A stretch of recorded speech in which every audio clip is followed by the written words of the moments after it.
Olá, pessoal, tudo bem? Bem-vindos a esse especial Dose de Responsabilidade, em que a gente está falando sobre álcool e comportamento. Hoje, a gente tem a honra de receber aqui no nosso estúdio virtual o Dr. Ricardo Bacarelli, psiquiatra e médico do trabalho. Boa noite, Ricardo, tudo bom? Boa noite, tudo bom, doutor Jairo? Tudo ótimo, doutor Ricardo. Vamos lá. A gente está brincando, mas a gente se conhece praticamente desde que a gente é criança, viu? Desde a época da faculdade, eu e o doutor Ricardo já éramos amigos. Ricardo, conta para mim o seguinte: você tem uma formação muito interessante para esse tema, né? O Ricardo é médico, fez residência e trabalha até hoje como psiquiatra, e, em paralelo, o Ricardo também trabalha como médico do trabalho, né? E aí eu queria começar, Ricardo, perguntando para você o seguinte, assim, como médico do trabalho, no seu dia a dia, nas avaliações, nas perícias que você faz, o álcool segue impactando de maneira importante a relação do indivíduo com o trabalho? Ainda um grande problema nessa relação de saúde do trabalhador? Na verdade, não. Mudou um pouco o perfil, né, dos quadros psiquiátricos que mais atingem os trabalhadores. Então, hoje, se a gente pega os afastamento pelo INSS, por exemplo, né, os quadros de depressão e transtorno de humor são os que mais afastam. Quase metade dos afastamentos psiquiátricos vão ser por quadros de humor. Tá? Depois vem os quadros de ansiedade, os quadros de álcool e drogas em torno de 10 a 15% desses afastamentos psiquiátricos. É um número bastante relevante ainda, né? Mas se a gente lembra de como era 20, 30 anos atrás, o álcool era um problema muito maior, né? Tinha muita gente aposentada por alcoolismo, era um quadro bastante mais grave, acredito eu. E por que você acha que mudou esse perfil, Ricardo? Mudou porque melhorou a relação do trabalhador, do brasileiro com algo, ou mudou porque tem muito mais gente com depressão, com ansiedade, com burnout? Por que você acha que teve essa transformação de cenário? Eu acho que começou a ter uma conscientização maior, né, da população em relação aos riscos que o álcool traz, né? Alcoolismo, ele geralmente vem de um histórico longo dentro da família, né? Então, a pessoa que tem essa compulsão por álcool normalmente tem um irmão que já teve sérios problemas com alcoolismo, tem um tio que morreu com cirrose, né? Às vezes tem o pai que já teve problemas de alcoolismo. É uma coisa mais difundida e a informação a respeito do tema também é muito mais difundida hoje em dia, né? Fora isso, você tem a preocupação dentro das empresas de fazer mapeamento desse problema do álcool e nas, nas melhores empresas, pelo menos, né, oferecer para o trabalhador uma garantia de que ele vai ter a ajuda da empresa, que ele não vai ser mandado embora, que ele vai receber um apoio psicológico, ser encaminhado para o tratamento. Então, acho que talvez se aborde mais cedo isso. Você não enfia mais debaixo da coberta, né? A coisa aparece mais e com isso você pode intervir de uma forma melhor. Ricardo, ainda pensando um pouco nessa relação, você contou para a gente que 10, 15%, você me corrige se eu estiver errado, né? 10, 15% dos afastamentos por razões psiquiátricas tem a ver E, com consumo de álcool e outras drogas, né? Você percebe algum recorte social nesses afastamentos, né? Quer dizer, essa relação do álcool impactando na saúde do trabalhador tem mais a ver com o trabalhador, o operário, o chão de fábrica, o pessoal que trabalha no campo, ou isso é uma coisa que pode acontecer em qualquer nível hierárquico, chefias, gerências, diretores, C-levels, enfim, é em todo mundo, Ricardo? então, o álcool tem uma característica interessante, né? Ele atinge a sociedade como um todo. Você tem desde atividades que são desprestigiadas, né? Então, desde 2000, mais ou menos, o Ministério da Saúde já fala lá, né, do risco maior de alcoolismo entre os coveiros, as pessoas que lidam com lixo, né? Mas atingindo também o outro lado. Então, você pega muito profissional liberal, muito médico, muito advogado, gente que trabalha em mercado financeiro, que acaba usando o álcool como uma forma quase que de medicação, né? O efeito que o álcool tem para diminuir tensão, para relaxar, para ajudar a dormir, né? Para até melhorar o contato social das pessoas, né? Então ele atinge basicamente a população toda. Existem algumas atividades que são mais propícias para isso, né? Um exemplo que a gente tem, vamos antes para um lado da população maior. O pessoal que trabalha, por exemplo, em construção civil, né? É muito comum que depois que acaba a obra, lá por umas 5 da tarde, vão em conjunto para o bar, né? E se a pessoa não for, é como se ela fosse excluída mesmo do grupo, né? Fora o bullying que ela sofre. Né? Você não bebe, né? Que é isso? Não, um homem que não bebe, um trabalhador que não bebe. E o grande problema disso, já não é nem a pessoa ir e beber. O grande problema é aquela pessoa que nunca bebeu e se sente constrangida a beber. E normalmente ela nunca bebeu porque ela tem histórico na família já de gente que teve problema com álcool. E aí, a hora que ela não diria induzida, né, mas a hora que ela usa o álcool como uma forma de se juntar ao grupo, de participar do grupo, a doença aparece. Porque a partir do comecinho, já se ela tem uma predisposição genética muito forte, vai vir o quadro, né? O mesmo vale para os outros profissionais, né? Então, a gente pega aí o pessoal que sai para comemorar numa happy hour, por exemplo, né? Pegar os pessoas que trabalham numa financeira, alguma coisa assim. O risco é para essas pessoas que não sabem como o corpo dela reage ao álcool, não sabem como o cérebro reage ao álcool. Eu peguei uma história bastante interessante uma vez, em perícia da Justiça do Trabalho, que era funcionário de uma empresa asiática. Eu não tenho certeza agora se era japonesa ou coreana. E que eles tinham por hábito sair para beber com a direção japonesa da empresa, basicamente todo dia. Né? E se você não fosse, a penalização era grande. Né? Eles diziam que você só conhece bem a pessoa se você sai para beber com ela. E o funcionário brasileiro, né, ele acabou desenvolvendo um quadro de alcoolismo feio mesmo.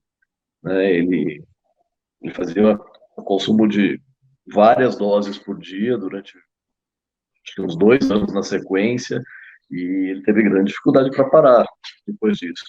Até chegando a entrar com processo na justiça contra a empresa, dizendo que a empresa que fez ele beber. Né? No que ele tinha uma certa razão, porque você é mandado embora se eles não confiam em você. É muito comum a gente ver isso. Eu já vi nos dois tipos, acho que um pouco da cultura do oriental, né? Mas lá eles têm um controle social um pouco melhor do que a gente tem aqui. Né? Aqui, por exemplo, é muito fácil você ter acesso ao álcool. Né? O álcool é uma droga legal, ela é muito barata. Se você pegar uma latinha de cerveja, ela custa menos do que uma garrafinha de água mineral. Então, é muito difundido. Antigamente, até entre menores, né? Era muito fácil você obter álcool. Nesses últimos 20 anos, isso foi tendo um controle um pouquinho maior, né? O que atrasa um pouco o desenvolvimento desse alcoolismo que tem predisposição, mas ainda é muito fácil. É muito aceito que se beba todo dia, por exemplo. Né? Ele está tão incrustado na nossa cultura que você pode ver aqui atrás de mim, né? Que a gente tem quadros com vinho pintado, porque assim, é uma coisa que a gente usa na confraternização, é uma coisa que a gente usa para ficar entre amigos mesmo, né? Para fazer algum tipo de interação maior e mais agradável. Só que nem todo mundo tem esse controle, é aí que a coisa complica. É interessante isso que você está trazendo, Ricardo, porque você tocou em dois pontos que eu acho que vale a pena a gente dar uma paradinha assim. Uma é essa questão assim, né? O consumo de álcool é universal, né? Quer dizer, não tem um recorte social específico, né? E eu acho que no trabalho ele, pelo que você está contando, é isso mesmo, né? Ele pode impactar qualquer nível de trabalhador, desde o trabalhador do campo, construção civil, até gerência, diretor, né? Enfim, né? Eu acho que essa é uma questão importante. É, e acho que você tocou num ponto interessante, assim, que muita gente usa o bebe, né, como uma forma de, entre aspas, aí, se medicar, né? Transtornos de ansiedade, transtornos depressivos, quadros fóbicos, dificuldades, fobias sociais, inseguranças, enfim, né? Muita gente acaba bebendo, né, para tentar, eventualmente, até melhorar as suas relações, né? Suas relações com outras pessoas, né? O que também imagino que seja um risco, né? Em muitas situações. Daí eu queria te perguntar isso. Você costuma ver, né, quando você comentou que 10, 15% das causas de afastamento tem a ver com algo, né? Que hoje a gente tem muito mais quadros de ansiedade, de depressão, de burnout, que acabam afastando as pessoas do seu ambiente de trabalho, né? Você percebe, às vezes, uma comorbidade, quer dizer, o indivíduo que está ali, né, com algum outro tipo de transtorno e passa a beber mais, e o álcool também entra, né, nessa relação. É comum, né, essa relação de álcool com outros transtornos psiquiátricos, né? Uma pergunta que eu queria te fazer. E a outra pergunta que eu queria te fazer colando nisso que você falou, né, do aspecto cultural, né? Isso mesmo, né? Quer dizer, a cultura da empresa diz que você tem que beber todo dia, tem que ter happy hour toda quinta-feira à noite, e aí, né, nesses ambientes, muitas vezes o cara é forçado a beber ou forçado a beber mais do que ele gostaria. Bom, já vai parar, né? Você só tomou uma hoje. Então, assim, né, o indivíduo até conhece o limite dele, né, mas em função dessa pressão social dos pares, né, muitas vezes ele se vê compelido a beber mais do que ele deveria, do que ele poderia. Né? Então, eu queria que você, para a gente caminhar para o encerramento, eu queria que a gente abordasse um pouquinho essa questão, comorbidade, né, Ricardo, na questão do trabalho, e essa questão cultural ainda presente, assim, se você consegue imaginar algum jeito, né, da gente abordar essa questão nas empresas. Existem os dois lados, né? As outras doenças levam ao álcool, né? A pessoa usando o álcool como uma droga, né? O efeito mais de tratamento mesmo, né? Que ele teria. O álcool ele pode ser um calmante, ele pode ser um euforizante, ele pode ser um estimulante, ele pode ser relaxante, né? Ele pode ser indutor de sono, ele pode ser anestésico, ele pode ser, né, antisséptico. O álcool tem várias utilidades, né? Então, em casos de depressão, a pessoa usa o álcool mais para relaxar, para não ficar pensando naquelas coisas que a depressão traz, né? No quadro de ansiedade, ela usa o álcool para baixar a ansiedade. E isso em várias outras doenças, né? Não precisa nem ser só doença psiquiátrica em si. O álcool entra ali como um coadjuvante do tratamento até a pessoa buscar médico. Hoje no Brasil ainda demora muito para se buscar um médico especialista, né? E o inverso ocorre também. As pessoas que têm problemas com álcool, quase que invariavelmente vão desenvolver outros quadros psiquiátricos. Acho que os que mais acompanham são os quadros de depressão e os quadros de ansiedade. Então é muito comum até no tratamento do alcoolismo você ter que envolver outras drogas que ajudam a tratar também a depressão, que ajudam a tratar a ansiedade, senão a pessoa não estabiliza. Desculpa, a outra pergunta que você fez junto, você fez duas. Eu fiz duas. A outra questão do aspecto cultural, né? Se você consegue. Você trouxe enfim, né, uma questão animadora, assim, que você percebe nas empresas a questão de uma preocupação maior com o alcoolismo, né, e das empresas, muitas vezes, disponibilizarem tratamento, incentivarem o indivíduo a procurar ajuda, não demitir o indivíduo que tem problemas com álcool. Então, esse é um lado positivo. Mas, em contrapartida, ainda existe essa cultura empresarial, que às vezes não tem nem a ver com o dia a dia, assim, né, mas são as relações fora do ambiente de trabalho, mas que tem a ver com as pessoas com quem você trabalha, né? Você consegue imaginar alguma forma da gente trabalhar essa questão cultural nesse recorte do trabalho, Ricardo? Sim, existe, claro. A primeira forma é você identificar os casos, né? A hora que você identifica um caso de alcoolismo ou de qualquer outra dependência por outra droga, no início, fica mais fácil de você levar ao tratamento e ser um tratamento realmente efetivo, né? Então, à medida em que você tem uma conscientização das empresas, que isso é muito comum, que isso pode levar um funcionário deles a adoecer, a diminuir a produtividade, né? Acho que muito mais do que o ficar afastado do trabalho é o quanto o álcool leva à queda da produtividade. né? Ele rende muito menos para a empresa.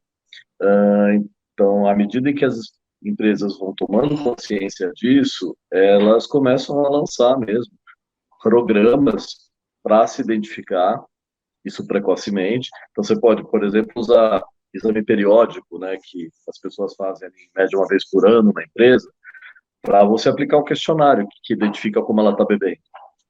E com isso apontar casos que estão em risco já, né? Não são ainda dependentes do álcool, mas estão em risco. À medida que as empresas vão fazendo isso, garantindo para o trabalhador que vai ser oferecido alguma coisa em troca para ele, se ele responder corretamente nesses questionários, se ele se identificar mesmo como alguém que está usando álcool e está abusando da quantidade, você consegue levar mais rápido ao tratamento e não deixar que a coisa agrave. Eu acho que dentro da área do trabalho isso é o mais importante. Mas sempre lembrando, né, tratamento para álcool é uma coisa bastante complicada, né, em torno de 20% das pessoas só melhoram. Aí mais um motivo para você identificar cedo, né, porque se a coisa começa a andar muito, você tem dificuldade para obter sucesso no tratamento dessas pessoas. E tem um outro agravante, né? Não sei se as pessoas sabem, mas o álcool ele vai destruindo o cérebro, né? Se você vê um exame da cabeça ali, é como se o álcool estivesse derretendo o cérebro aos poucos. Então, você tem gente de 40 anos que bebe há 20 anos uma quantidade muito grande, você olha o exame dele e você pensa que é uma pessoa de 90 a 100 anos. Metade do cérebro sumiu já. A informação ajuda muito para isso, né, Jair? Então, muito positivo isso que você está fazendo, né, de fazer uma série voltada a esse problema, explicando os riscos, né, que as pessoas estão correndo e que não é só sair para beber, você tem que ter consciência do quanto você pode beber e tem que se conhecer para saber se o álcool faz bem para você ou não. A gente bebe, mas assim, a gente não tem problemas com o álcool. O problema é quem tem problemas, e é uma porcentagem grande da população. Não é pouca gente, né? Não, é super importante essas considerações, Ricardo. E você que está assistindo a gente em casa, que costuma, muitas vezes, né, no calor do momento, no calor da hora, né, você incorpora aquela cultura, às vezes, da empresa, né, e às vezes você mesmo pode ser um elemento de pressão para que outras pessoas bebam ou bebam mais do que elas podem, né. Então, é legal essa reflexão também, né, será que você não está alimentando uma cadeia, uma roda, que faz com que as pessoas bebam sem que elas possam beber ou que elas bebam mais do que elas deveriam beber, né? Então acho que é olhar um pouco para você, o que você está fazendo com o teu consumo, né? E como está o consumo das pessoas no teu entorno, no ambiente de trabalho, e se você não está agindo como um elemento, né, de estímulo que é para que as pessoas bebam de uma forma inadequada, de uma forma abusiva, de uma forma que elas não consigam dar conta do recado, né? Então acho que Acho também que tem as próprias indústrias de bebida já identificaram isso, né? À medida que elas estão lançando um monte de cerveja sem álcool, investem na propaganda disso, né? De alertar um pouco para o problema e dar outras opções para as pessoas. É bem por aí. E é super importante, né? Mais um tema que mostra, né, como que o álcool faz parte da nossa cultura e como ele está em todas as áreas, né? Está no teu entretenimento, está no teu lazer, está nas relações familiares, está nas relações amorosas e está presente também nas relações de trabalho, né? Ricardo, muito, muito, muito obrigado pela sua ajuda, pela sua colaboração, por tudo que você trouxe aqui para a gente de novidade, de informação. E queria passar a bola para você antes de encerrar aqui. Acho que é muito importante isso que você está fazendo, como eu disse, né?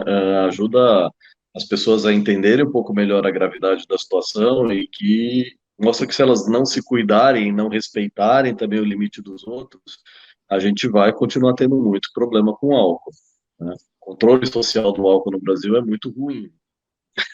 O governo não se empenha em fazer campanhas mostrando o que o alcoolismo causa, mostrando a consequência disso. Então, precisa ser meio de imprensa mesmo, né, iniciativa privada que englobe essa tarefa, né, de educar a população em relação a como beber. É bem por aí, Ricardo, bem por aí mesmo.